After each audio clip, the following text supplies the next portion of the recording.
আমি আপনাকে লবণ করছি। ঠিক আছে ঠিক আছে নামাজ পড়ে কইছি বলা আল্লাহ এবারে দোয়া করছি হ্যাঁ কইছি সুফল দেখাইয়েন আঙ্কেল কেমন আছেন আঙ্কেল ভালো আছেন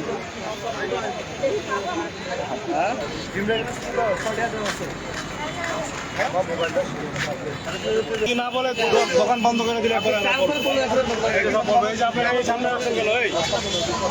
এই মাল সামনে রাখছেন কেন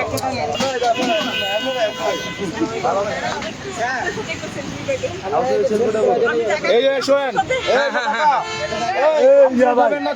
মানুষ উঠানোর জন্য রেডি আছে ভাই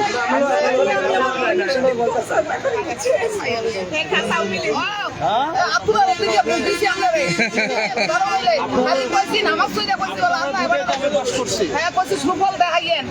বুঝিনি হ্যাঁ খোদার হইলে আল্লাহ যদি আমরা এদিকে দেয় আলহামদুলিল্লাহ এবারে সাবলা খুলি দেন আলহামদুলিল্লাহ আপনি দেখছেন শুকরিয়া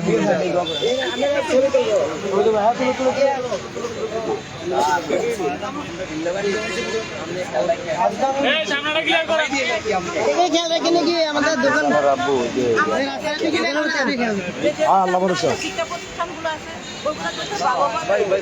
বাচ্চারা ভালোভাবে লেখাপড়া করতে পারে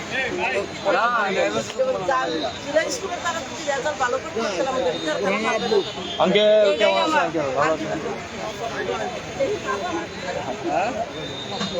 এই বললাম তো দেবিকা থানা যাবে দেবিকা থানার অবশ্যই যাওয়া আমি তো আপনার বাসা আমার বাড়ির লিপসা আমি আপনাকে লবণ করছি। ঠিক আছে ঠিক আছে আমি লবণ দিয়ে আমি অশান্তি লাগে। আমি লবণ যাবে তো টাকাও দেওয়া লাগবে না আরেকটা গাড়ি ভাই টাকা দেওয়া লাগবে